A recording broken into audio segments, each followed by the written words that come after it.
Bienvenidos, gracias por estar aquí en esta última mesa de comunicaciones ligada a la educación, muy en consonancia con la jornada que hemos tenido hoy, con experiencias tan interesantes como las de Marta y Publio, con esta educación en positivo, y también con las experiencias de José Luis Nieto y Miguel Castro, que nos han enfocado la educación de diferentes perspectivas, ¿no?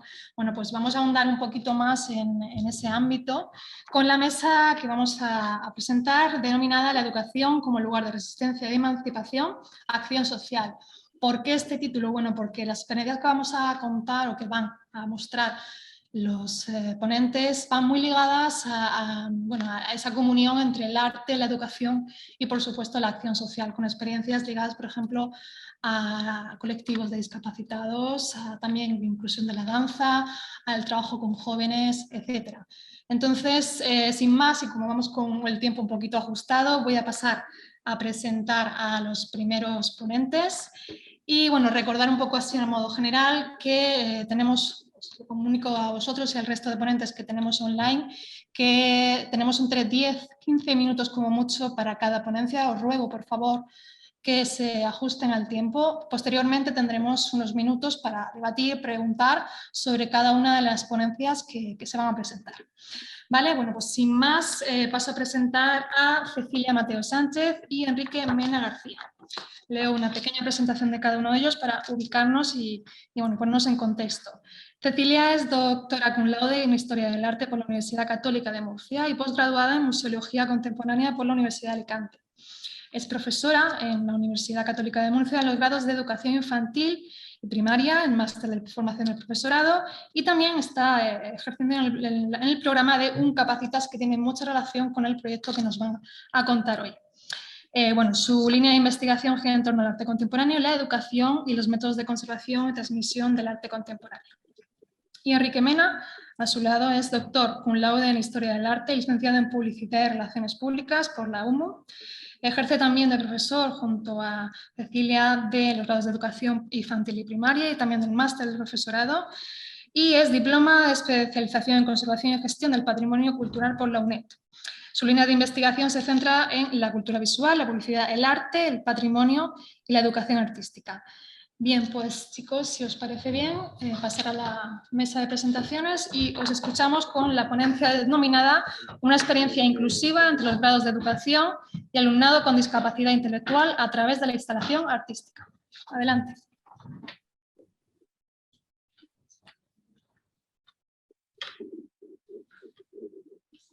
Bueno, pues, ¿se me escucha bien? ¿Sí? Buenas tardes a todos. Encantada de estar aquí. Agradecer también vuestra asistencia. Y lo que pretendemos en estos 10 minutos que nos han marcado es, bueno, avisar que como ya tenemos el artículo científico preparado, vamos a hacer un poquito una explicación, si me lo permitís, poquito académica, por así decirlo, y más cercana para que veamos también que el tema que estamos tratando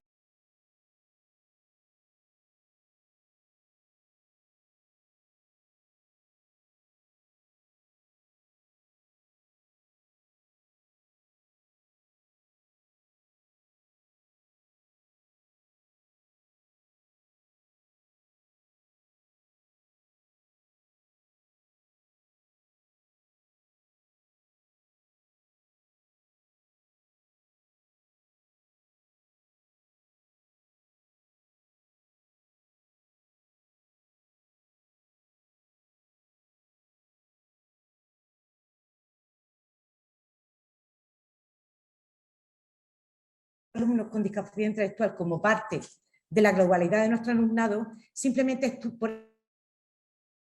lo que queremos de alguna manera es demostrar que estos jóvenes, bueno, también son capaces y optamos por la metodología de las clases conjuntas.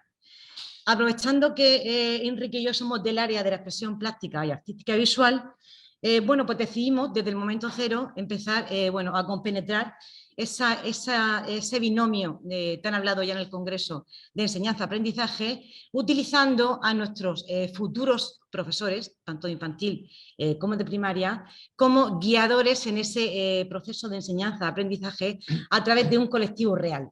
un colectivo que no estuviese única y exclusivamente en un pabellón, en un aula y relacionándose entre ellos. Evidentemente, esta idea pues, chocó un poquito, sobre todo en nuestros alumnos, que nos transmitían de manera constante e inquieta que cómo iban a trabajar con estos alumnos. Nosotros no parábamos de indicarles que son personas normales, simplemente llevan un ritmito de aprendizaje un poquito más lento que el resto, pero vamos, esto nos pasa en grado. Pero había un cierto, no rechazo, pero sí miedo a trabajar de manera conjunta con estos alumnos. Evidentemente, nuestro vehículo, nuestro fuerte, nuestra comunicación se basó en utilizar todo lo que tiene que ver con lo artístico, el poder del arte que estamos viendo a lo largo de estos 3 días, para generar una obra conjunta y dar visibilidad, ¿vale?, a este colectivo que forma parte, bueno, pues de nuestro alumnado normalizado. Ahí tenéis un poquito el logotipo del programa diseñado por ellos, no ha sido un logotipo hecho de manera industrial ni por técnicos ni por gente que trabaja el diseño, sino que han sido ellos, con la técnica del papier-mâché, quienes se han encargado de generar su logo, que ya en activo 12 años. Y bueno, esas primeras clases conjuntas fueron básicamente trabajadas a través de materiales de desecho. No se gastó ningún dinero, ni se pidió absolutamente nada, sino que, bueno, recurrimos a ese Trasart como material para levantar algo que diese visibilidad, ¿vale?, a este colectivo. Enrique, ¿quieres apuntar? Sí, bueno, este intercambio, ¿no?, de aprendizaje académico y artístico, entendemos que fue más allá, ¿no? Realmente es una función del arte como constructora de la realidad, ¿no? Porque al final hubo una transmisión de conocimiento, hubo un vínculo emocional entre estos dos grupos, ¿no? Y para nosotros, y va en relación de lo que dice también John Dewey, ¿no?, que el arte, ¿no?, es un modo de experiencia humana. Está saltando. Lo de, por ejemplo, lo que hemos visto en el título anterior, de cromosoma 21, más relación con dar visibilidad a este día, síndrome de Down, en este proyecto, ya que cromosoma 21 de los 46 cromosomas que tenemos las personas, ¿no?, es decir, la mitad el padre, la mitad la madre, ¿no?,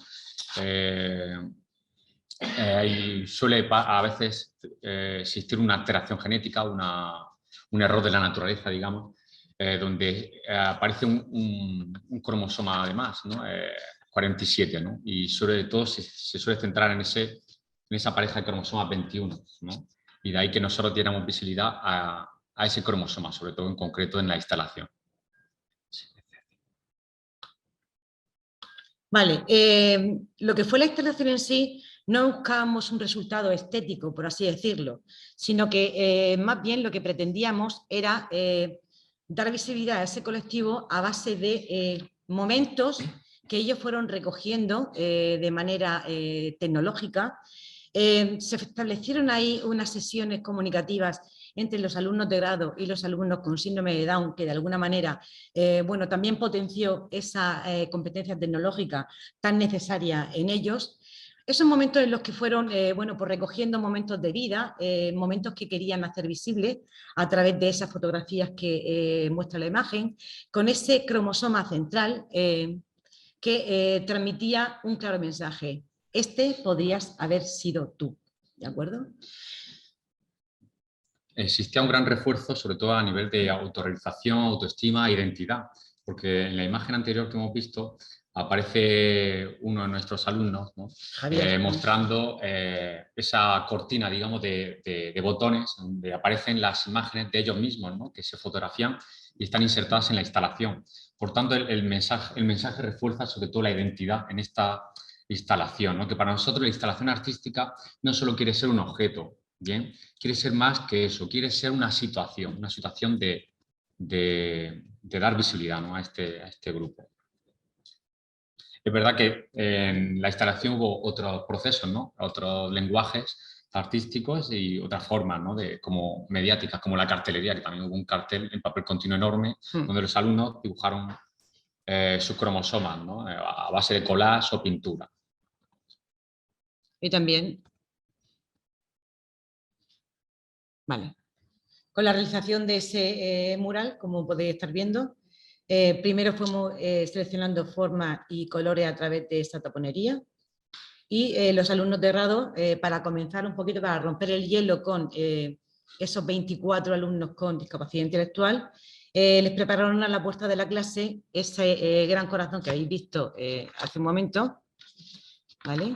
Intentando, bueno, pues perder ese miedo, ese respeto a trabajar con estos jóvenes, bueno, estas dinámicas que actualmente se van haciendo más extensibles. Ya no solo forman parte de la educación plástica y artística, sino que estos alumnos, bueno, también forman parte de ese proceso de enseñanza y aprendizaje que tienen que ver con los especialistas en audición y lenguaje, especialistas en pedagogía terapéutica, incluso en las clases de educación física, ¿vale?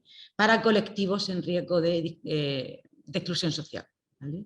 Bueno, pues esta es un poquito esa forma de trabajar que nosotros queríamos mostraros para de alguna manera hacer visible que no es tener una cátedra con alumnos con discapacidad al margen del resto del mundo universitario, sino que forman parte de nuestros alumnos de diario, que comparten experiencias, comparten momentos, porque como ellos también dicen, estamos en la inquietante experiencia de la vida como el resto, y que, bueno, quizás somos nosotros los incapaces muchas veces de ver que ellos son capaces también de ser capaces. Sí, en estas conclusiones prácticamente por las que estamos acabando, ¿no? Realmente es una fusión, ¿no? De esta conexión de diversidad con arte, ¿no? Es un ecosistema donde aparece pues, el aprendizaje, el diálogo con estos dos grupos y realmente queda mucho camino por recorrer, ¿no? Porque es una de lo que nos hemos dado cuenta humildemente, ¿no? Pero es verdad que sabemos que ha habido una pequeña renovación estos 15 días de trabajo con ellos y unas poéticas, ¿no? Diversas, ¿no? En las que pensamos que bueno, las relaciones sociales han aumentado en los dos grupos y que ha habido unos mejores valores entre todos, ¿no? Sobre todo de acción social, en el que pensamos que podemos cambiar muchas cosas, ¿no? Si seguiremos con este tipo de actuaciones, ¿no? De acción social. Sí, sobre todo también, por favor, pedir desde aquí, desde esta charla, desde este congreso, que también se hable de ellos como personas con otras capacidades o con capacidades distintas. Todavía seguimos escuchando el término discapacitados, ¿vale? Cuando en el fondo discapacidad tenemos todos. Yo con mi 1,50 no puedo jugar al baloncesto, se lo digo a ellos y ellos se tronchan de risa. Entonces, bueno, pues hablar también con personas con otras capacidades, no de discapacitados, por no hacer, bueno, un remember a lo que han sido, a la denominación que antiguamente se hacía de ellos. Sí, ¿vale? tampoco llegar a eufemismos, ¿no? Diversidad funcional tampoco es eso, al menos que la palabra persona vaya adelante. Si se habla de discapacitados, que se diga persona con discapacidad, no son personas como todos nosotros, ¿no? Y como ellos mismos dicen y han elegido este año por votación la frase del Día de la Discapacidad Internacional, que se celebra el 3 de diciembre, la frase que va a inundar toda la universidad va a ser: tenemos discapacidad y estamos en la universidad. Ya está. Muchas gracias.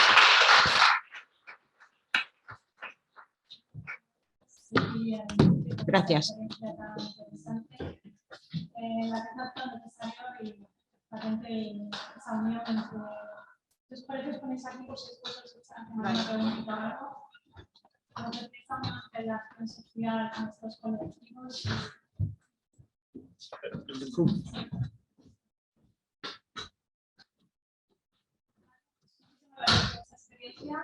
Y bueno, pasamos a continuación a la siguiente online.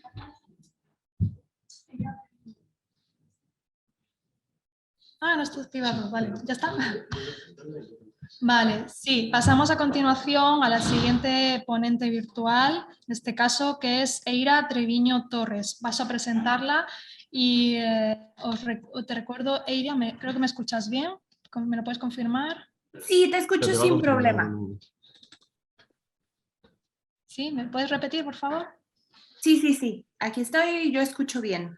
Vale, perfecto, Eira. Muy bien, perfecto, encantada.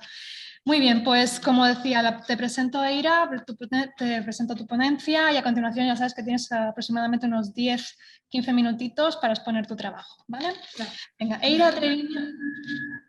¿Me escuchan bien? Vale. Eira Treviño Torres es mexicana, licenciada en Psicología por la Universidad de Monterrey y máster en Educación Artística en Instituciones Sociales y Culturales por la Universidad Complutense de Madrid. Cuenta con más de 6 años de experiencia profesional en gestión cultural y de educación en instituciones educativas, así como más de 10 años de experiencia como docente.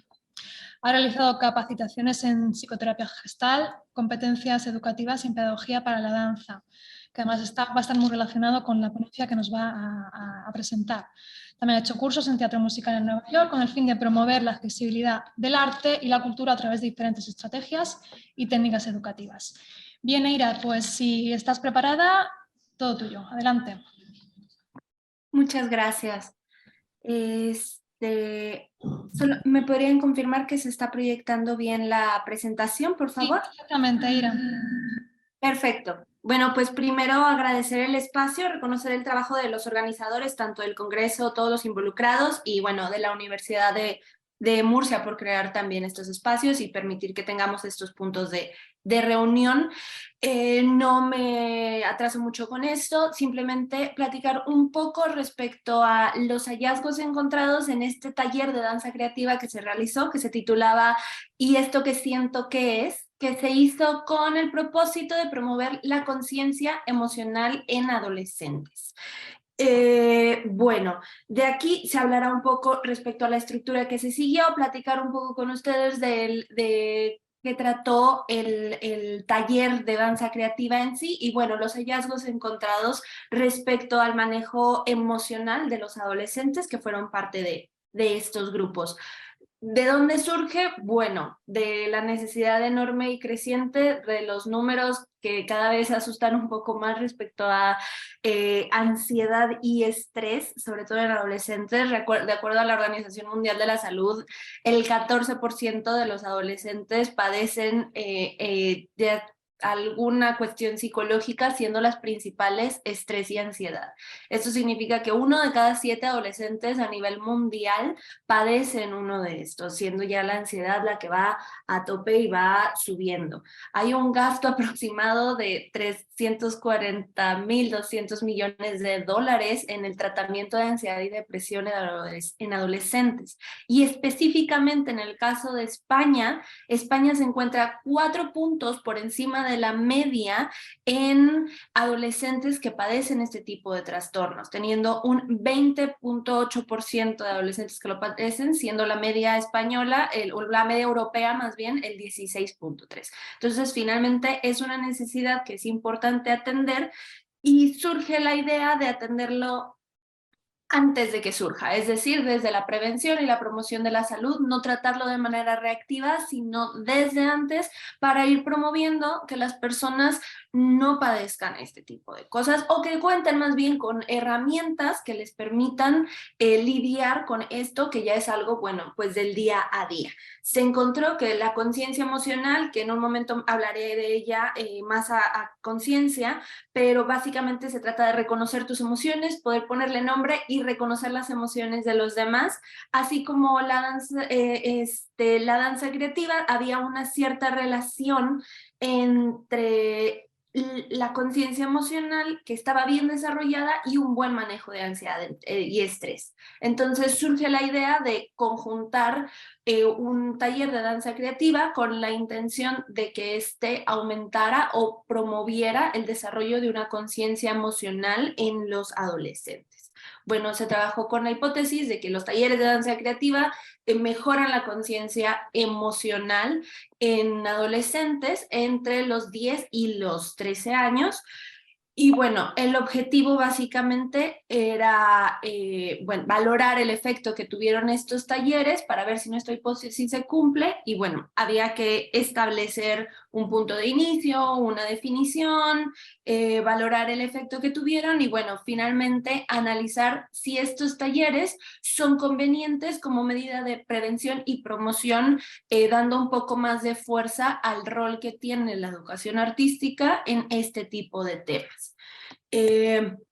Bueno, hablando un poco respecto a la metodología que se siguió, fue un método preexperimental porque finalmente estamos trabajando en la vida real, no en laboratorios, con personas reales, un estudio de caso y bueno, una investigación mixta porque recibimos datos tanto cualitativos como cuantitativos, ya que considero que ambos aportan información bastante importante. Se hizo también una adaptación abierta de acuerdo a lo que se pidió por parte del lugar donde se aplicaron los talleres, una adaptación de la validación del cuestionario de conciencia emocional en adolescentes españoles, realizado por Samper García.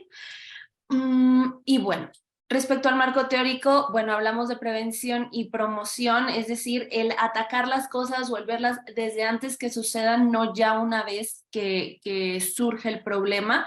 Se ha encontrado que esto, si bien es como una semilla que se va plantando y tardas un poco en ver los frutos, es la manera de prevenir que esto realmente siga sucediendo. Es decir, yo creo que es bastante, bueno, se usa además esta palabra, pero creo que empodera y realmente les da herramientas a los jóvenes o a las personas para poder lidiar con esto. Se trató con adolescentes, vimos la diferencia entre emociones y sentimientos y bueno, danza creativa y conciencia emocional terminaron siendo las bases de esta investigación y de la intervención, haciendo una aclaración que, bueno, la danza creativa difiere del baile, ya que el baile es mucho más estructurado, la danza creativa es una cuestión un poco más experimental, es una cuestión un poco más libre en ese sentido, y promueve el reconocimiento de las emociones propias, vas viendo qué sientes, qué clase de movimiento te va causando esto, cómo se siente en el cuerpo, que bueno, muchas veces hay como una desconexión entre lo que sentimos y nuestro cuerpo, o entre la cabeza y el cuerpo. Y bueno, conciencia emocional, como les comenté hace un momento, se entiende como la capacidad para tomar conciencia de nuestras emociones, saber lo que está sintiendo el otro y también poder reconocer un poco el clima emocional del lugar en donde estás. Se eligió la definición de Vizquerra y Pérez Escoda del 2007 porque esta tenía 3 comportamientos o 3 indicadores de comportamiento que nosotros podríamos medir, como es la toma de conciencia de las propias emociones, nombrarlas y ser capaz de comprender o nombrar las emociones en los otros. Y bueno, hablando un poco del contexto, se aplicó un taller de danza creativa que se configuró en 2 sesiones diferentes, un total de 2 horas y media de duración por grupo. Fue una sesión semanal y la primera tuvo una duración de 1 hora y media, la segunda tuvo 1 hora de duración, ya que esto se hacía en horarios de escuela, entonces también tuvo que haber un poco de adaptación en esto con respecto a las necesidades del colegio. Y el taller consistía en utilizar la danza creativa como medio para promover la conciencia emocional en los participantes a través de diferentes prácticas basadas en la metodología tanto del libro Danza Creativa de Calvet Villena e Ismael Biosca y bueno, la metodología de Macara y Lozano.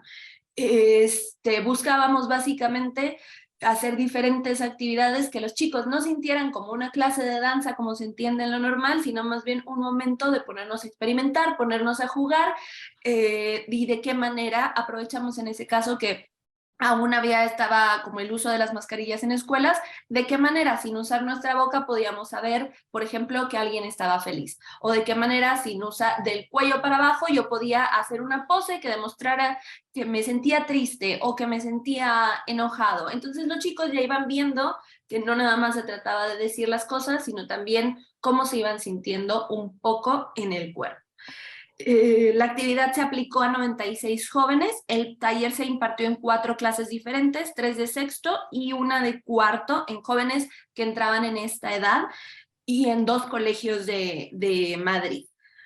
Y bueno, se creó un instrumento de evaluación también para tener una evaluación diagnóstica o inicial y bueno, una evaluación final del taller que medía tanto las cuestiones que tenían que ver con conciencia emocional como la satisfacción con el taller, que si bien no está relacionado directamente a conciencia emocional, sí te da luz respecto a qué tanto se disfrutó esta actividad, qué tanto se puede repetir, qué tan a gusto se sintieron los chicos, porque finalmente puede ser un taller muy estructurado, si las personas no la están disfrutando, no habrá algún aprendizaje de él. Entonces también era importante medir esta cuestión.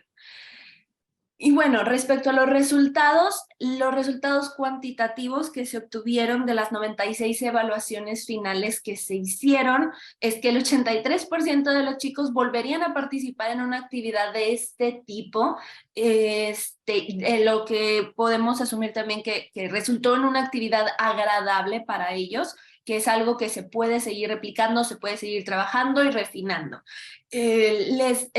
Cambiarían algunas actividades, sobre todo aquellas que los enfrentaban mucho con su cuerpo, con tener que decir las cosas sin hablar. Bueno, también en ciertas cosas era retador y bueno, finalmente era el punto de esto. Y bueno, centrándonos, para no alargarme tanto, respecto a los resultados cualitativos y los resultados que ya están relacionados 100% con la conciencia emocional, se vio que los chicos al analizar las respuestas, observamos que después del taller había un poco más de detalles respecto a cómo ellos reconocían sus propias emociones. Es decir, se reduce también la lógica circular, lo que ellos decían al inicio como estoy feliz porque me siento contento o me siento contento porque estoy feliz. Ya había un poco más de detalle en lo que ellos expresaban posterior a estas 2 horas y media de taller. Me siento feliz porque me siento con energía o tengo más ganas de sonreír. Todo se quedó a nivel muy básico y de emociones básicas, obviamente, porque esto era como una cuestión introductoria, pero sí nos dio luz a que sí hubo un cambio y un aprendizaje por parte de los participantes.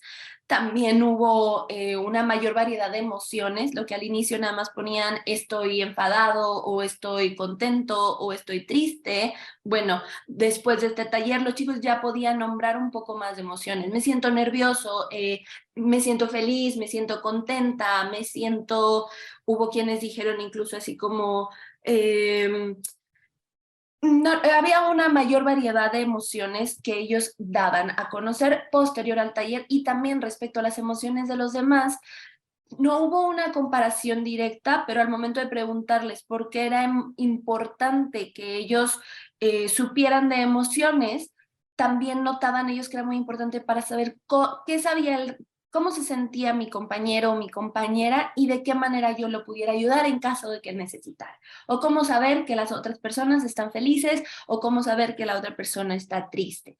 Se observa también mayor comprensión en el post-test. Si bien esto es algo que no busca causalidad o declarar ninguna clase de causalidad, si bien vale la pena que estos hallazgos se tomen en consideración para ver el potencial que tiene la danza creativa y la educación artística en apoyo a cuestiones de salud desde nuestra trinchera que viene a ser la educación.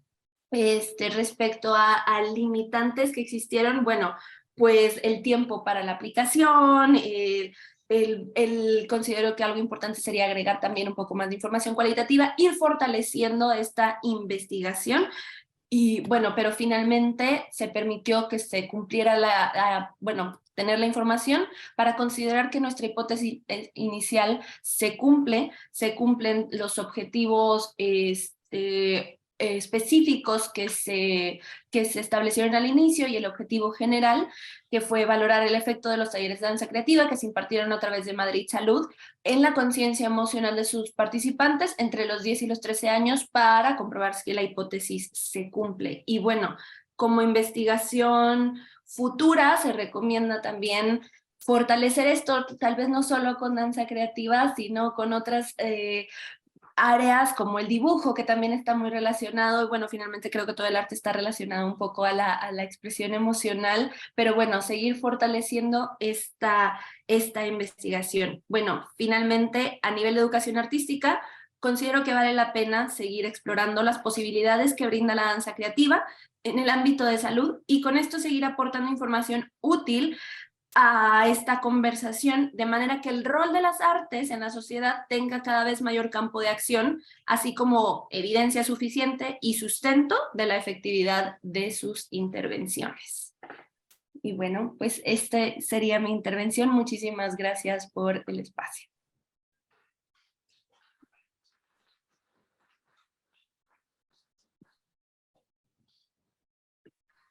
Bueno, muchísimas gracias, Seira, por tu intervención.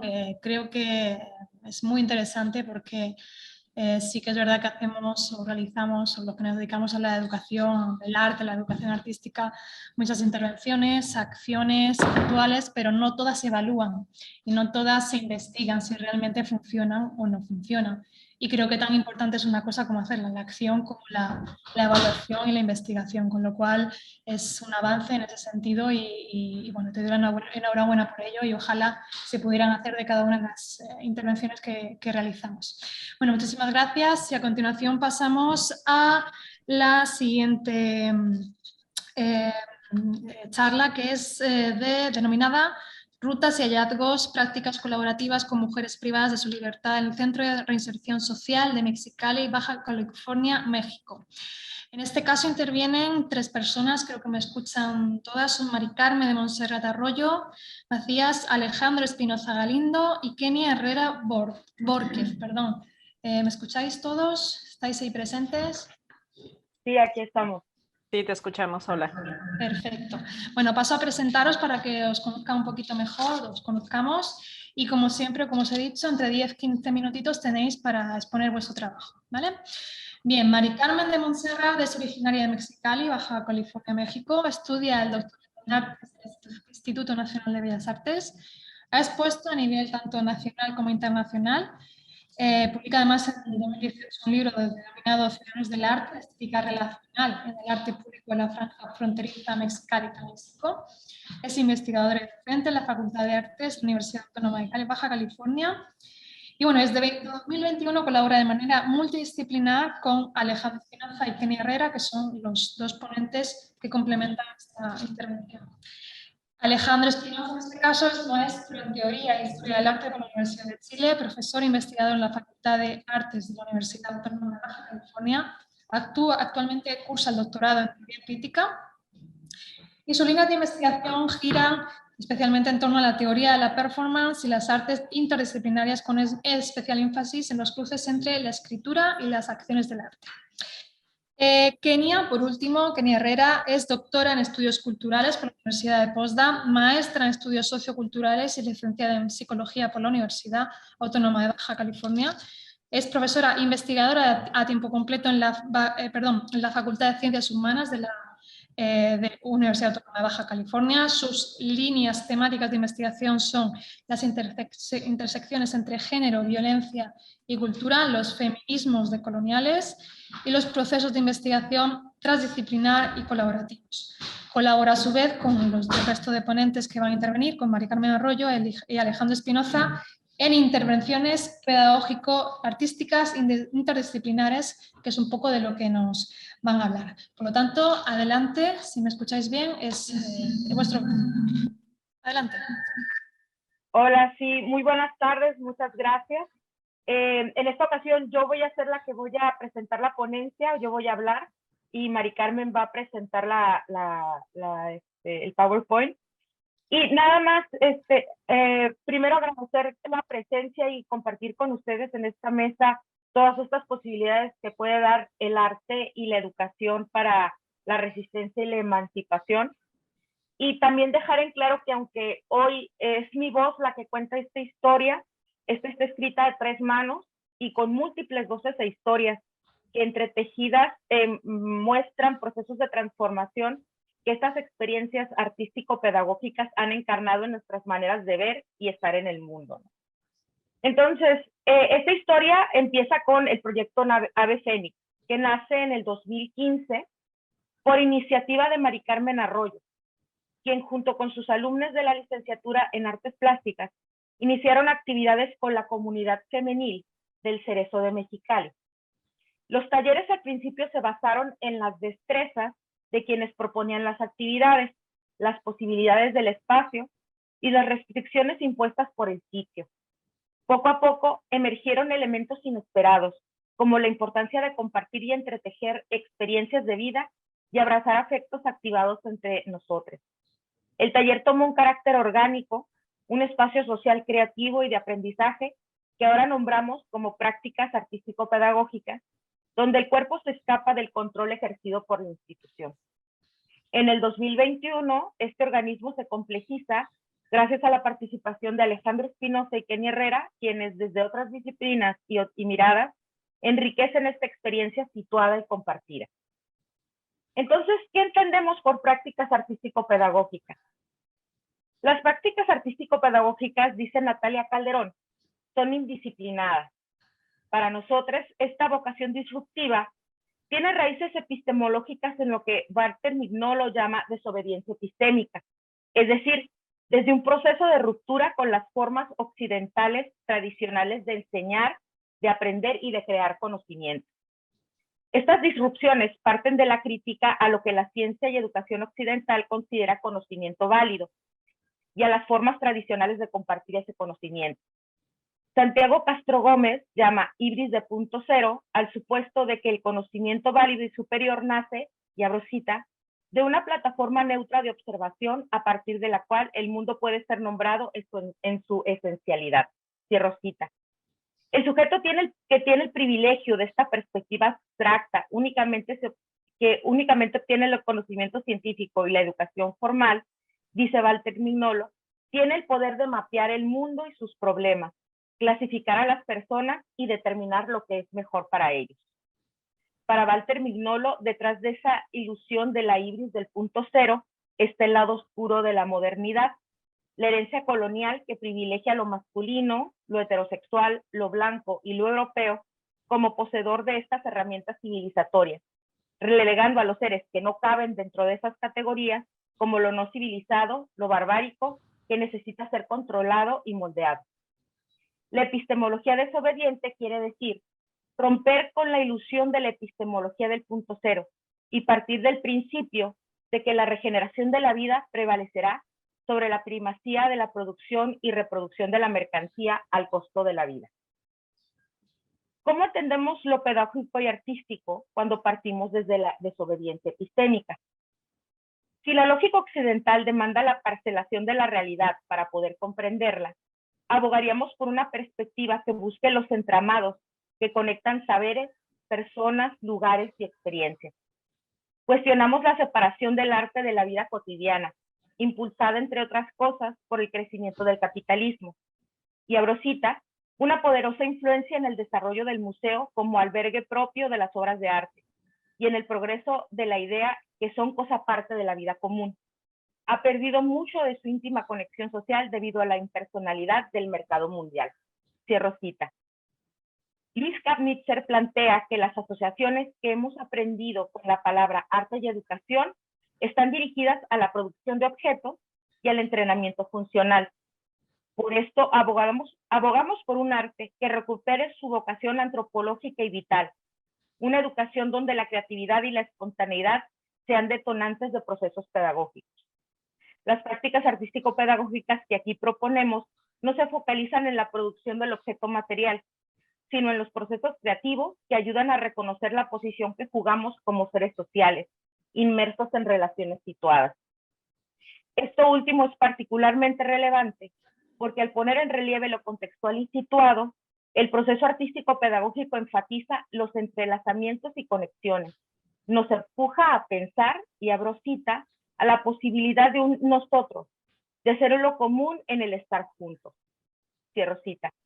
Estos entrelazamientos muestran lo que conecta nuestras realidades, y eso no se reduce a las relaciones entre seres humanos, sino a cómo nos relacionamos con otros seres sensibles y con el territorio, revelando los vínculos encarnados y afectivos entre nuestros cuerpos y los demás. Implica pensar en una colectividad que invita a ver el mundo desde un mirar juntos. Las prácticas artístico-pedagógicas también retan la superioridad del conocimiento académico-científico como la forma más válida de saber. Por eso lo que hacemos no solamente es interdisciplinario, sino indisciplinado. Abrazamos la riqueza de diferentes formas de conocimiento en diálogo para ofrecer maneras diversas de interpretar la realidad y nombrarla. Además, privilegiamos la horizontalidad para romper con las jerarquías de la educación tradicional. Si bien nuestras prácticas surgen desde las artes visuales, la pedagogía y la psicología, apostamos también por la indisciplina, ya que, y abro cita, los cuerpos dóciles son moldeados por las disciplinas que los hacen obedientes. La reproducción y el control de estos mismos saberes sobre los objetos y sus instituciones no permitirá el disenso o la sorpresa. Cierro cita. Constantemente vemos y retamos estos límites disciplinares. Invitamos al diálogo, el disenso, al cuestionar nuestros propios campos de saber, dando prioridad al hallazgo y la sorpresa en nuestro caminar. Y bueno, si entendemos al laboratorio como un espacio de experimentación, en nuestro proyecto, las prácticas de laboratorio fusionan metodologías de las ciencias y de las prácticas artísticas. Y la prueba y error suscitadas en estos contextos y bajo estas reglas producen fenómenos que hermanan la experiencia estética y las dinámicas sociales. No obstante, su puesta en práctica se separa de las prerrogativas comunes del laboratorio, donde la innovación y la experimentación responden a una instrumentalidad que busca resultados eficientes. Apostamos más por una experimentación abierta, indisciplinante, pues consideramos que a través de dicha posición estesiopolítica, los afectos y efectos nacen de las prácticas con mujeres privadas de la libertad, estarían más vinculados al trazado de rutas y hallazgos donde lo personal, lo memorístico y lo corporal se funden en una manera otra de vivir y entenderse en dicho espacio.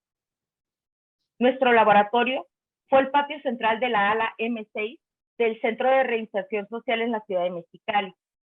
Durante las 2 horas a la semana en que nos encontramos ahí, las mujeres podían determinar el sentido de las actividades que nosotros les proponíamos, siempre como un ejercicio colaborativo, animado por la horizontalidad y la búsqueda de hallazgos posibles.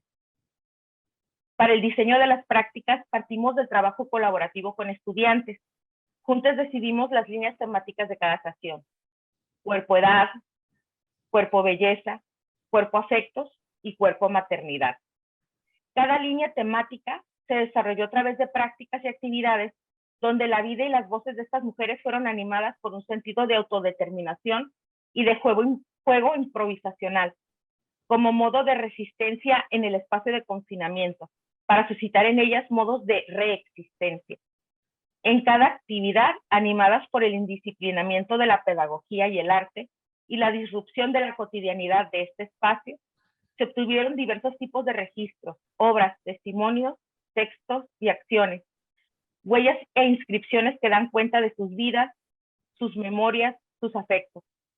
Además, creemos que al desaprender lo artístico-pedagógico, se produce un modo de desaprenderse como solamente mujeres privadas de la libertad, para amplificar, profundizar y diversificar la experiencia vital a pesar de las limitaciones de sus contextos. El hallazgo de lo inesperado y lo imprevisto perfiló una pedagogía desobediente, que, como define Dennis Atkinson, transforma el marco de referencia de cómo se aprende. En vez de una prescripción de conocimientos y habilidades, de fijarse rutas y metas preestablecidas, aquí la práctica artístico-pedagógica es una aventura que responde a la inmanencia de los acontecimientos que emergen del encuentro y que propone maneras de vivir con los demás que facilitan el entretejido de nuestras vidas. Para nosotras, los acontecimientos encendidos en nuestras prácticas tocaron las fibras de todas las personas involucradas. Nos transformó.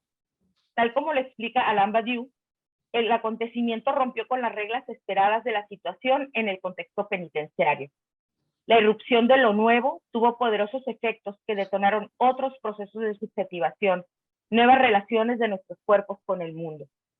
Nuestras experiencias evocan lo que Adolfo Albana Chinte llama prácticas de reexistencia y que se entiende como mecanismos que grupos humanos llevan a cabo para entenderse y entender sus circunstancias y para resignificar la vida en condiciones de dignidad y autodeterminación.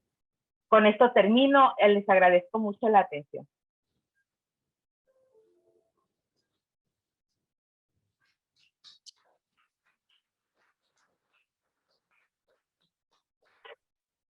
Muchas gracias a Mari Carmen, Alejandro y Kenia por esta experiencia tan estupenda y significativa en esos contextos tan complejos, ¿no?, de actuación.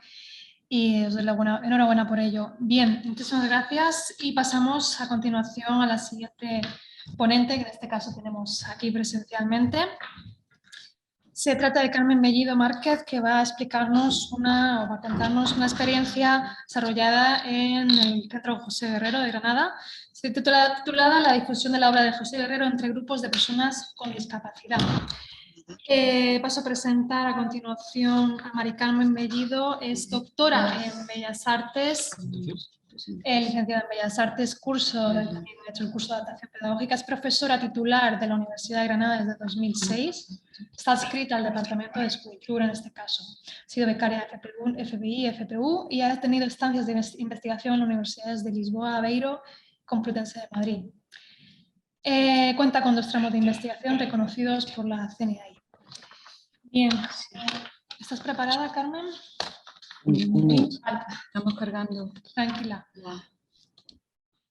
La presentación. A ver. Y voy a comprobar si pasa bien. Sí, para abajo. Para abajo. Va bien, perfecto. Pues adelante, cuando quieras. Sí, buenas tardes. Bueno, en primer lugar, quería agradecer la invitación que me ha prestado la organización de este tercer Congreso de Arte y Política de Identidad para poder venir y compartir con todos los asistentes aquí y los que están lejos, pues mis actividades y mi desarrollo de la práctica educativa. Voy a ceñirme al texto que he redactado, básicamente porque así he controlado un poquito mejor el tiempo. Mi ponencia se titula La difusión de la obra de José Guerrero en grupo de personas con discapacidad. El taller Pinta tu cuadro como José Guerrero busca la difusión del arte mediante la educación artística entre niños y jóvenes que participan en las actividades programadas dentro de la Noche Europea de los Investigadores, en la parte organizada por la Universidad de Granada, que está incluida dentro de las líneas de proyectos de Horizonte Europa, financiado por dicha entidad y la Universidad de Granada. Dicho taller viene desarrollándose de 2016 a la actualidad al aire libre en el Paseo de la Bomba de Granada, por la sucesión de varios proyectos concedidos de esta índole. Concretamente, los participantes en el taller de 2019 y de 2021 fueron grupos de personas con discapacidad acompañados por sus profesores y cuidadores, teniendo en cuenta que la celebración de la actividad en 2020 fue virtual y no se pudo poner en práctica el taller, solo se difundieron sus contenidos de forma virtual. En años previos, los participantes fueron jóvenes de la Universidad de Granada, que optaron por hacer trabajos digitales, y niños como los del Colegio Parque de las Infantas de Granada, que lo hicieron de forma manual sobre papel. Pero en 2019 el grupo de participantes estuvo formado por 11 miembros de la asociación Vale de Durcal, que son personas con otras capacidades. Y en 2021 el grupo estuvo compuesto de 13 miembros de la Fundación Purísima Concepción de Granada, igualmente con personas, digamos en este caso, personas con discapacidad o personas con otras capacidades.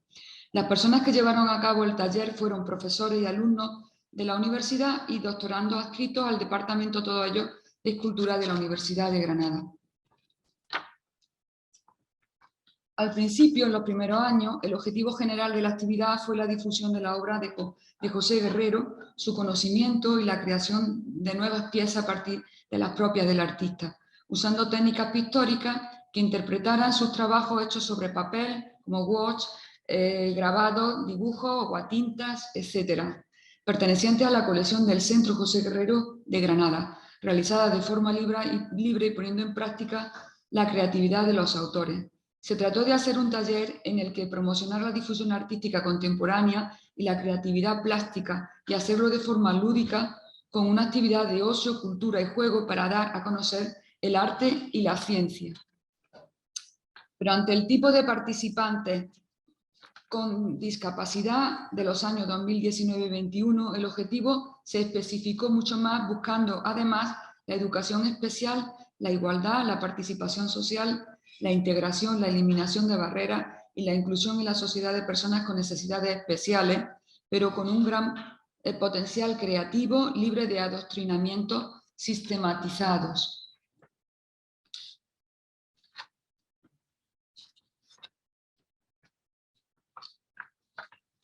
La primera etapa de la metodología se realizó previa al taller. Para ello se tomaron imágenes, las imágenes originales de la colección del Centro José Guerrero de Granada, para la elaboración de unas láminas o fichas con las imágenes que se le darían a los alumnos participantes para colorear o pintar, que serían entregados a ellos cuando se desarrollara el taller. Este artista y algunos de sus trabajos fueron elegidos, José Guerrero en concreto, por ser un excelente referente español que trabajó en el expresionismo abstracto americano y como un ejemplo y guía del arte contemporáneo español en la época de la transición política española. Las obras citadas se intervinieron con el programa Photoshop y otros similares de edición de imagen como SummaPaint o Paint, muy sencillos, muy elementales, pero también puede realizarse con otros programas de edición de imagen e incluso a mano. El proceso de elaboración de las láminas primero se llevó a cabo de la siguiente manera. Primero se eligió la obra a tratar y se le aplicaron ajustes de imagen para pasarla a blanco y negro, y luego seguidamente con un filtro de dibujo adecuado se le hallaron sus bordes para después contrastar mucho los resultados y obtener solamente la silueta de la forma de los diseños originales, obteniendo el dibujo lineal de cada una de las obras seleccionadas.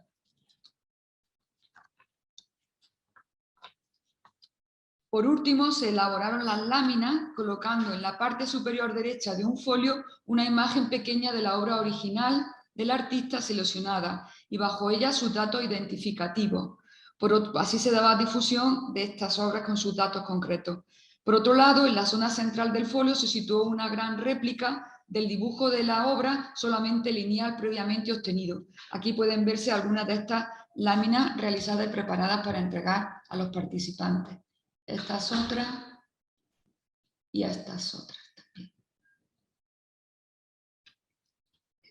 Por último, quedaría, aquí se ve una lámina más también con un resultado, quedaría la intervención a gusto de las imágenes proporcionadas para ser hechas libremente por los participantes. En esta diapositiva se aprecia a su derecha una de las láminas realizadas y a la izquierda uno de los dibujos libres de años previos a los abordados aquí, hechos digitalmente por alumnos de la Universidad de Granada. Como se puede observar, los resultados pueden ser infinitos dependiendo de las habilidades y motivaciones de cada participante. Esta imagen muestra un resumen del proceso de desarrollo de la elaboración de las láminas y posibles resultados en la banda inferior, que sería una manera de intervenir, en este caso digitalmente. En la segunda fase de la metodología, pues tiene lugar esta fase al inicio del taller y consistió en la explicación de la obra de José Guerrero para su difusión al grupo de participantes y su proceso de realización pictórica con la motivación de dichos participantes para que realizaran obras expresionistas y abstractas como este autor lo hacía, que lo hicieran de forma libre y experimental, expresando lo que sintiesen, incluyendo el juego y el sentido constructivista de participar en la metodología para la adquisición de su propio conocimiento y sus competencias artísticas, con un aprendizaje significativo por descubrimiento guiado. Después los participantes realizaron las obras. Estas son algunas propuestas que se les mostraron de forma que ellos pensaran cómo eran las láminas, la muestra de las láminas, cómo ellas podían terminar haciendo otro dibujo diferente.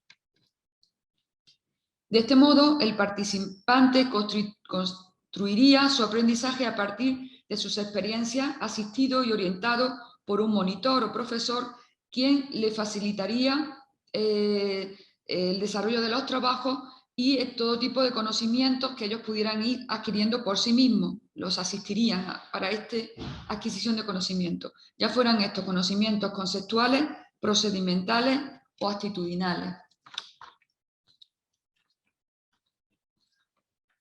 En esta foto se muestran imágenes del proceso de la elaboración de las obras llevada a cabo por los distintos grupos de participantes en 2 años. Aquí puede verse a los miembros de la Asociación Vale de Dúrcal, pueblo de Dúrcal, en Granada en 2019.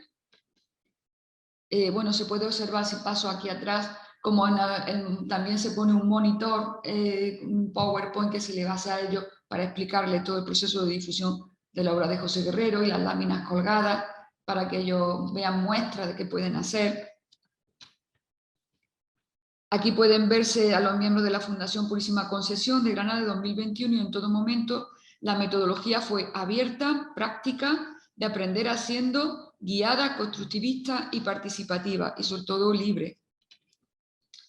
Por último, se valoraron los resultados obtenidos en ambos casos, observando una gran variedad de trabajos y cómo en poco tiempo la herramienta había sido muy productiva.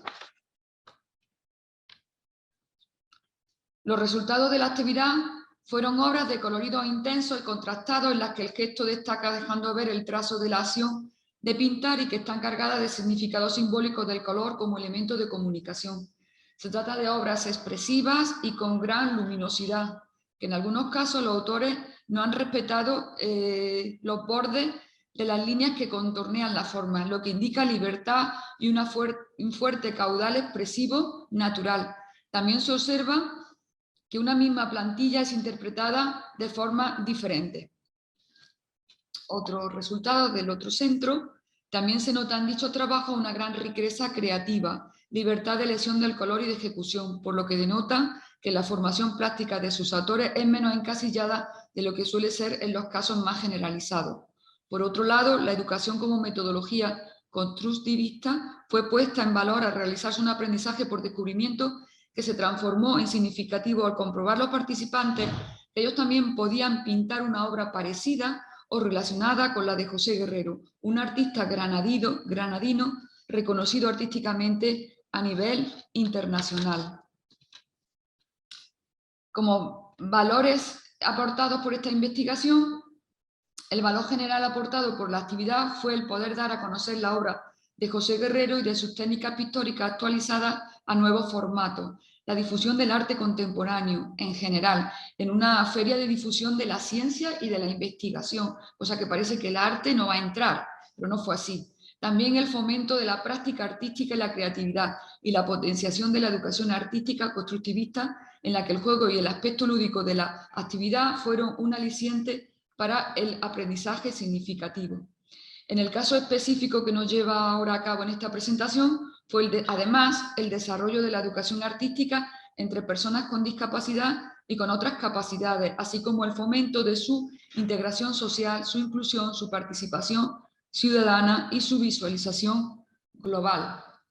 Como conclusiones, se obtuvo que los trabajos de las personas con discapacidad, resultado de la actividad realizada, son narrativas de la resiliencia y de la resistencia en una sociedad en la que a demasiadas personas le cuesta trabajo ser igualitarias, inclusivas y equitativas.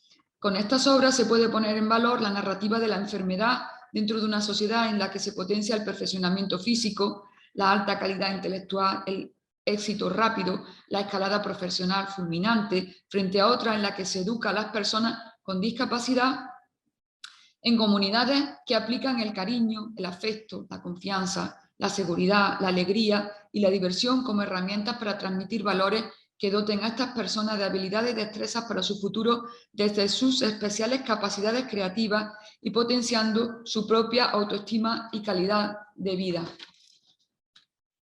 Artísticamente estos trabajos son de gran valor porque provienen de autores no adoctrinados o educados por los métodos plásticos académicos generales y que analizan los estímulos visuales desde percepciones distintas a las más comunes, siendo más libres y significativas. En otro sentido, la potenciación del juego en la adquisición de conocimiento y la toma de decisiones a la hora de participar en este modelo de aprendizaje hace de la metodología constructivista usada una herramienta de educación adecuada para convertir una actividad lúdica en una ocasión para la transformación y que ayuda en la lucha por la integración, la emancipación en una enseñanza no reglada, que por cierto es más enriquecedora y no tiene límites. Muchas gracias por su atención.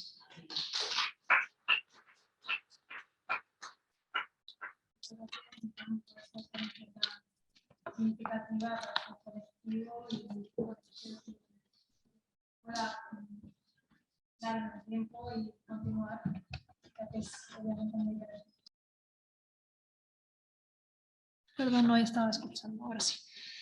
Terminamos con la última ponencia de esta mesa, denominada Respect Existence o Resistance, desaprendernos desde en a través del arte.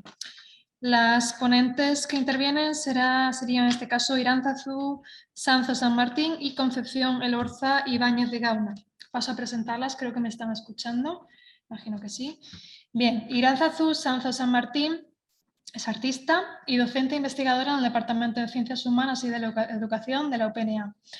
Concibe las experiencias artísticas como un pensamiento en sí mismo y este objetivo le lleva a trabajar en distintos ámbitos del arte, la educación y la investigación. Es doctora por la Université de Pays, como francés, en la Universidad del País Vasco, y ha realizado exposiciones colectivas e individuales en museos como el Centro Arte, el Guggenheim de Bilbao y la Ciudadela de Pamplona, y residencias artísticas en la Fundación Bilbao Arte y The Bank Center.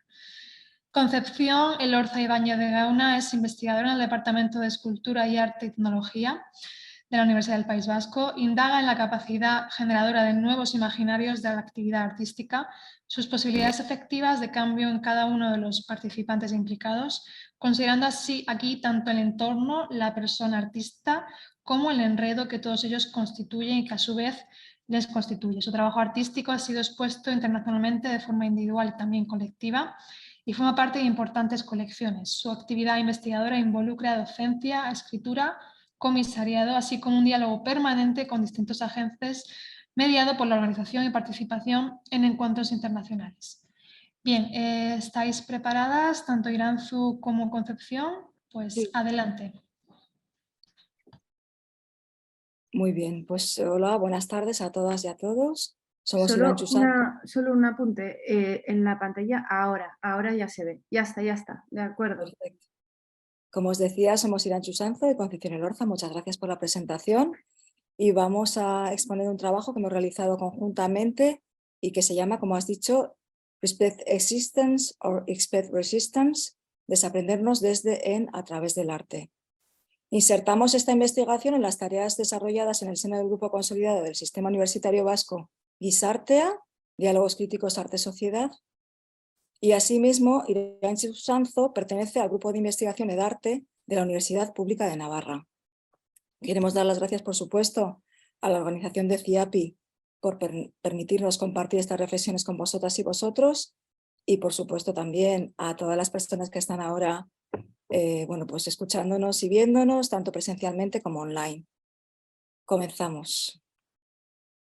En primer lugar, consideramos oportuno aclarar que hemos elegido este título recuperando un lema que se popularizó entre los movimientos por los derechos civiles, especialmente en la última década del siglo XXI, en Estados Unidos y Europa. Manifestaciones en las que se aglutinaban una serie de intereses y preocupaciones como el cambio climático, el racismo, las diferencias sociales, las reivindicaciones feministas, etc. Nos parecía interesante volver sobre esta demanda colectiva para poner de manifiesto el espíritu que sobrevuela nuestro texto.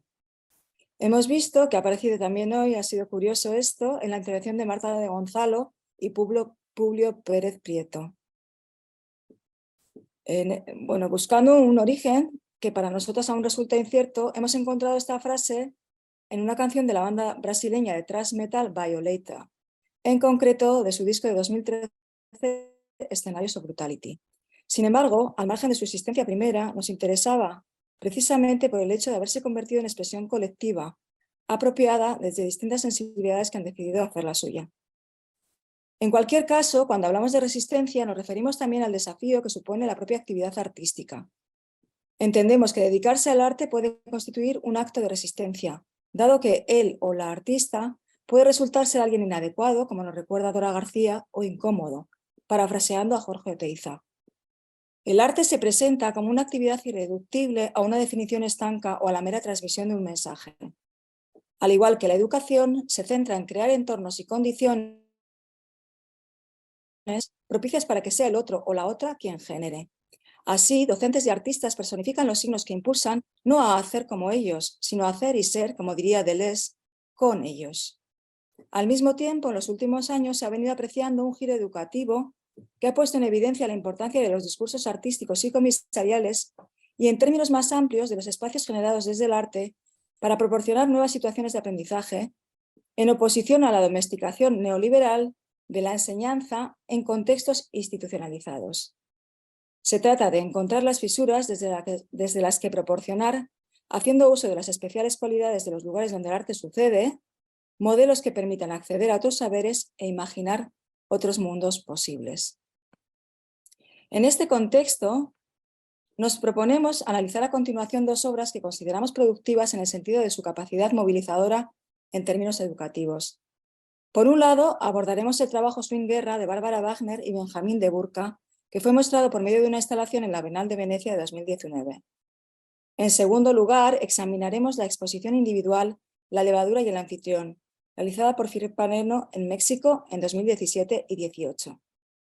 Ambos se generan desde entornos de creación, trazándose el arte en el primero de estos proyectos como un lugar para la enunciación y el fortalecimiento de identidades disidentes, y en el segundo como el contexto para un acontecer expandido de procesos no regidos por lo humano. Desde sus muy diferentes existencias y formalizaciones, como más adelante recogeremos más ampliamente, ambos conllevan en su interior movimientos de aprendizaje y desaprendizaje simultáneamente.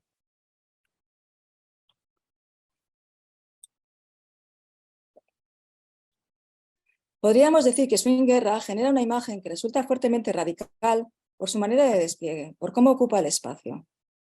Los cuerpos que vemos en pantalla fisicalizan posibilidades alternativas de sociabilidad, en tanto corporeizan subjetividades otras y dibujan líneas de fuga respecto al control ejercido por los dispositivos de poder y de saber. Así, personas que convencionalmente serían entendidas como subalternas o marginales adquieren un lugar protagonista, exhiben su potencial y su autoridad, apareciendo ante los públicos plenas de capacidad de discurso y acción. Con este solo gesto, permitiendo que se muestren empoderados cuerpos no normativos, esta obra audiovisual pone en cuestión las relaciones de sometimiento que rigen nuestras sociedades y que hemos naturalizado.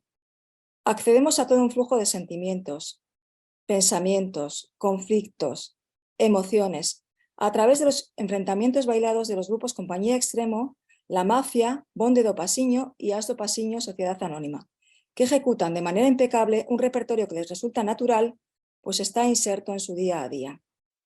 Entre los ritmos que adoptan estos grupos se encuentran la swingueira, el brega funk y el pasiño do maloca, géneros de música popular implantados en los alrededores de Recife, con diferentes expresiones, códigos, cuerpos, gestos, en palabras de Wagner y de Burca. Al tiempo se sitúan como contrarrelato en la genealogía de, y cito a Foucault, la historia de las luchas por el poder y de las condiciones reales de su ejercicio y de su sostenimiento. Vamos a ver si os parece a continuación unos breves segundos de este trabajo.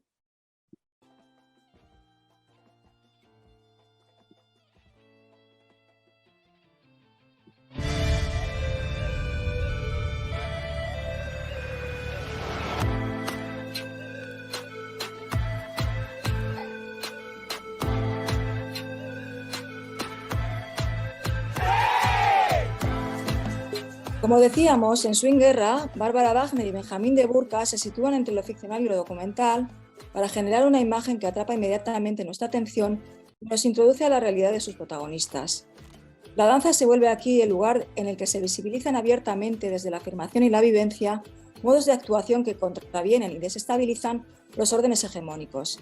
Bailar deviene entonces un instrumento político que permite construir y fortalecer la propia subjetividad y tramarla, tejerla con la de muchas otras y otros. El movimiento rítmico y consensuado de los cuerpos resulta así el contexto más idóneo para la transformación y el encuentro. Siguiendo a Cabello Carceller, se reivindica lo lúdico, la diversión, la fiesta, como dirían ellas mismas, como lugar de catarsis y concienciación, como lugar de encuentro a través del cual compartir los afectos y eludir el aislamiento que facilita la estigmatización y la persecución. Así, en Swing Guerra, las elecciones que han realizado y realizan las personas que aparecen en el vídeo de Wagner y de Burca respecto a sí mismas trascienden lo individual y lo desbordan. alterando lo colectivo. De este modo, a través de sus singularidades, encuerpan aquellas otras modalidades de producción de subjetividad que mencionara Guattari al advertir como necesarias formas alternativas de reapropiación existencial y de autovalorización. Esta experiencia que Wagner y de Burca nos comparten nos atraviesa, posibilitando así la construcción de formas de identificación más complejas que generan a su vez una apertura hacia nuevas inscripciones corporales. Por tanto, de primera conclusión, observamos que, desde el interior de una proposición tan plena en complejidades como la Bienal de Venecia, Wagner y de Burca son aún capaces de insertar perspectivas críticas en el pabellón de Brasil, gracias precisamente a su decidida implicación para con las comunidades a las que otorgan así centralidad desde una mirada implicada y cómplice. No en vano, como señala Ana Beatriz Duarte, en concomitancia con las ideas de Paulo Freire, desarrolladas asimismo por el sociólogo portugués Boaventura de Sousa Santos, su investigación no se construye como un acerca de, sino como un con en el sentido que mencionábamos anteriormente. Así, sus narraciones incorporan también las experiencias reales y cotidianas que suceden durante el desarrollo de la obra, y esto solo es posible por su modo de trabajar dilatado y producto de un conocimiento en profundidad, fundamentado en procesos colaborativos y sedimentado en un importante número de iniciativas anteriores. Recife es además el lugar en el que se asientan los autores. Su trabajo se nutre de un conocimiento en primera persona, partícipe y situado. Asimismo, su mirada busca aprender de aquellos a quienes miran, pues reconocen y admiran su poder y su capacidad de actualizar la tradición. Sus instalaciones son reflejo de las configuraciones en las que las formaciones de danzantes observan los movimientos de sus pares, y así, desde sus estructuras despojadas, nos aproximan aún más las situaciones que recogen, para que seamos también partícipes, no solo observadores, junto con ellas y ellos. Vale, pues en cuanto a la segunda obra por analizar, decir que Philippe Parreno inicia su trayectoria a finales de los años 80. En su trabajo lo político y lo poético se funden, presentando preguntas abiertas de nuestro tiempo, es decir, que su práctica artística es como un estado de pensamiento. Él sostiene que para él el placer reside en tomar un objeto y no reinventarlo, sino renegociarlo de la forma en la que éste se vuelve público. Parreno, asimismo, ha definido de forma radical la noción de exposición, en tanto como un medio y lenguaje por derecho propio. De esta forma cuestiona las formas institucionales de presentación del arte mediante su puesta en cuestión como artista. Aquí presento la exposición titulada La levadura y anfitrión, que se ubicó en el Museo Jumes de México DF entre finales del 2017 y principios del 2018. En pantalla verán algunas imágenes publicadas en la web de dicho museo. En esta exposición el artista no es el único hacedor, sino que un bioreactor produce levadura y comunica las reacciones de dicho hongo con un sistema dinámico que activa distintos eventos en el espacio expositivo. Es decir, de los cambios vividos por dicha sustancia depende, por ejemplo, la edición y el horario de la proyección de películas del artista, la iluminación del espacio expositivo y los eventos sonoros o composiciones musicales que se dan en él. Se concibe, por tanto, esta obra como un entorno de aprendizaje y desaprendizaje, tanto en lo que respecta al campo del arte, pero también a la educación y al pensamiento actual. Se destacan los siguientes aspectos fundacionales. Para Parreno, el arte es conversacional, es decir, se produce de forma colaborativa y transdisciplinar. El artista suele explicar esta exposición por medio del instrumento gamelán, ya que es un instrumento que se compone por pequeños instrumentos. Para él, los objetos aquí expuestos funcionan como cuasi-objetos, es decir, en referencia a Michel Serres, objetos utilizados para hacer otras cosas con otros agentes. En la pantalla ven una de sus obras titulada Marquesina, que son este tipo de marquesinas sin anuncio, y estas se activan tanto lumínica como musicalmente en función de las respuestas del bioreactor, visibilizando de esta manera los cambios que en principio para nosotros son invisibles. Así, esta exposición visibiliza una alianza mundana entre otras temporalidades, expresiones y otras escalas no humanas que hace posible un entorno multisensorial, donde, como dice Mónica Amor, la racionalidad se reemplaza por la relacionalidad. Esta perspectiva, por tanto, nos impide basarnos en los marcos habituales asentados en el excepcionalismo del humano y sus jerarquías. De esta manera, Parreno rompe con la idea del arte objetual y con la noción del artista en tanto que un sujeto individual. Desde aquí nos permite ser conscientes de nuestra propia reconstitución continua, colectiva e individual. Se trata, por tanto, de una exposición abierta a lo potencial y a lo desconocido, a la naturaleza del azar, a ese azar que nos constituye. Así, se puede entender esta exposición como un entramado forjado en tanto que time, space, mattering, en referencia a Karen Baraz, que resiste a cualquier forma de reducción fija. Ya por último, y para concluir, vemos en pantalla una imagen del Instagram del reputado curador Hans Ulrich Obrich, que sostiene que Instagram también es una forma de comisariado. Por varias circunstancias, decidió reflejar en su red social mensajes manuscritos de intelectuales, investigadores o artistas con los que él trabaja. Así, a su vez, resiste a la desaparición de la escritura manual. En este caso vemos en pantalla la palabra resist del autor fallecido en 2021, Jean-Luc Nancy. En este sentido, las dos obras presentadas muestran dos modos diferentes de resistencia. Por un lado, Swing-Guerra presenta un tipo de resistencia donde lo personal es político, donde el cuerpo responde al afuera y en ese movimiento divergente se constituye. Como diría Paul B. Preciado, es una exclusión incluyente. Se presenta en definitiva un acuerpamiento por medio de la imagen, del darse a ver.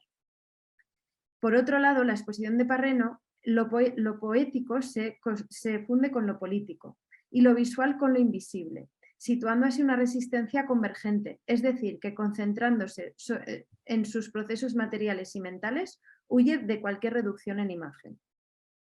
Así, estos dos modos de resistencia, divergente y convergente, no son aquí estancos, sino que, al igual que en la creación de conocimiento, son un camino de ida y vuelta. A su vez, estos movimientos son los propicios de la creación de conocimiento. Se puede decir que dichas obras funcionan como esos entornos de aprendizaje que propician que el otro u otra genere. Así, abren la posibilidad de desaber o de la deconstrucción de saberes ya instituidos. Y a través de ellas podemos desaprender inercias adoptadas pero no propias. Así pues, son espacios de confianza y libertad y por tanto de creación, y esto favorece a que el acontecimiento artístico coincida con el evento de aprendizaje.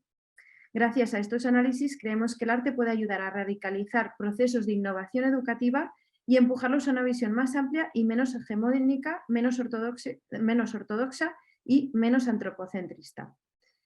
Pues nada, muchas gracias. Muchas gracias.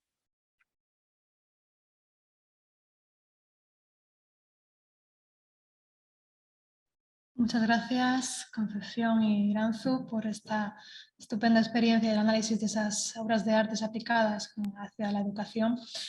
Y bueno, ya ha llegado el momento de que hemos terminado la ponencia de las 5 experiencias que teníamos para esta mesa y es el turno si surge alguna pregunta o cuestión, comentario que se quiera hacer a las personas que han intervenido, es su turno.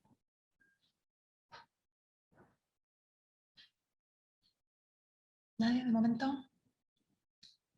Los propios ponentes también, si quieren comentar algún aspecto más, es el momento también de hablar. ¿Nada? ¿Nada más que decir y que aportar?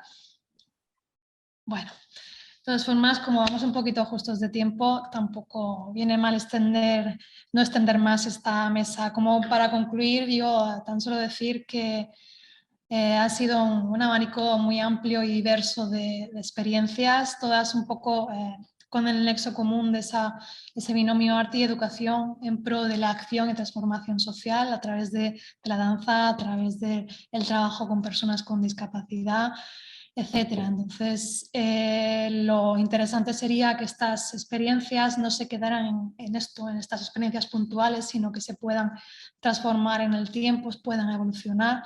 No sé si es el caso de cada uno de vosotros o vosotras, pero sería lo interesante además evaluarlas, como ha hecho el caso que nos ha contado Aira Treviño. Es también muy interesante el hecho de evaluar para progresar, para seguir investigando y para seguir avanzando.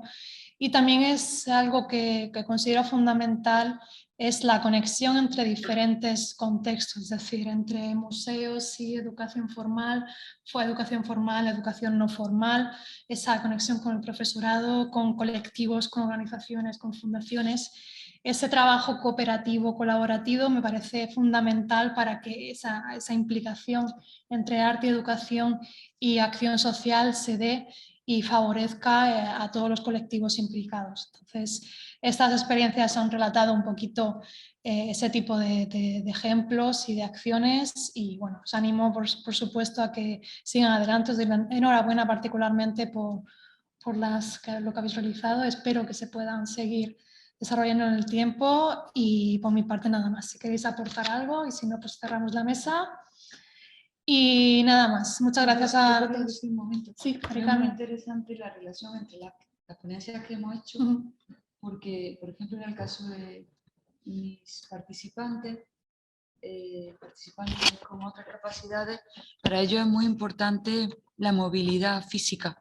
Entonces, la expresión corporal que otros de los ponentes han puesto en práctica con alumnos, digamos, más generalizados, también les puede venir a ellos muy bien. Me ha dado una idea muy buena, porque para ellos es un ejercicio de mantenimiento físico, de expresión corporal, artística y también intelectual en la manera en que se expresan, pero es que le viene muy bien, está como prescrito por sus médicos, ¿no? Entonces, esa colaboración y esa idea de intermezclar, hacer una mezcla entre las distintas modelos de enseñanza, tanto de la danza, el baile, la gesticulación, la pintura y todo eso, me parece súper interesante que se pueda sacar de aquí algo como alguien que lo vaya tomando, yo misma o mis compañeros añadan a su actividad las otras actividades que hemos propuesto aquí, porque también complementan. El hecho de mezclar colectivos también ayuda a normalizarlos, ¿no? A que sea esa integración, y creo que es muy propicio en ese sentido. Exactamente. Sería muy interesante. ¿Alguna cosita más, Cecilia? ¿Por aquí? ¿Nada más? Yo me gustaría preguntar... No.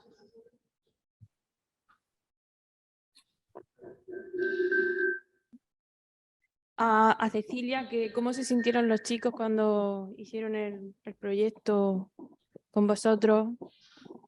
Bueno, quiero que se me escuche, ¿verdad? Yo me suelen decir los alumnos que grito mucho, pero bueno, se me escucha, ¿verdad? A ver, sí. Trabajar con ellos al principio da un poco de miedo, sí. Pero es verdad que da más miedo al alumno normalizado que al alumno con discapacidad intelectual, ¿vale? Una vez que empiezas, María, es una droga, por así decirlo, tanto de unos como con otros.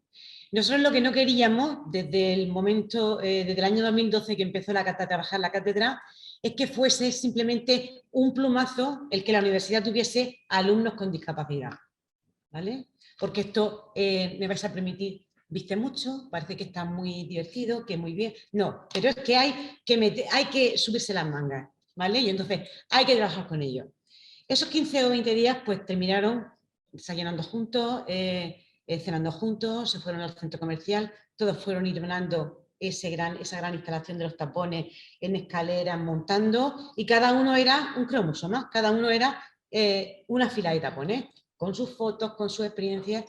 Y bueno, educación está en el pabellón 8, Capacitas está en el pabellón 9, y hay un continuo ir y venir, todos los recreos, de vamos a ver a Capacitas, vamos a ver al de grado. O sea que la experiencia es real y va un poquito más allá de lo que es la práctica artística, pero sí que es verdad que el arte en este sentido pues nos sirve para trabajar de manera colaborativa.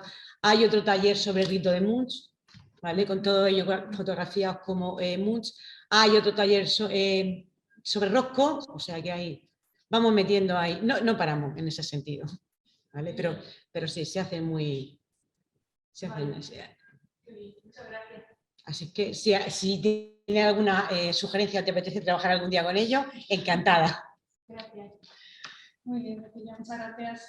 Y muy interesante el hecho de que sea algo continuo, no una acción puntual, sino que es algo que se mantenga en el tiempo, que haya esa conexión entre un contexto y otro, y que al final fluya todo y se normalice, se integre y que sea eso, normal, ¿no? Y que sea algo... Sobre todo porque tenemos 12 trabajando en la universidad. Fíjate. Muy bien. Genial, estupenda la experiencia, el relato que nos has contado. Bien, ¿alguna cosita más? ¿Comentario? ¿Duda? ¿No?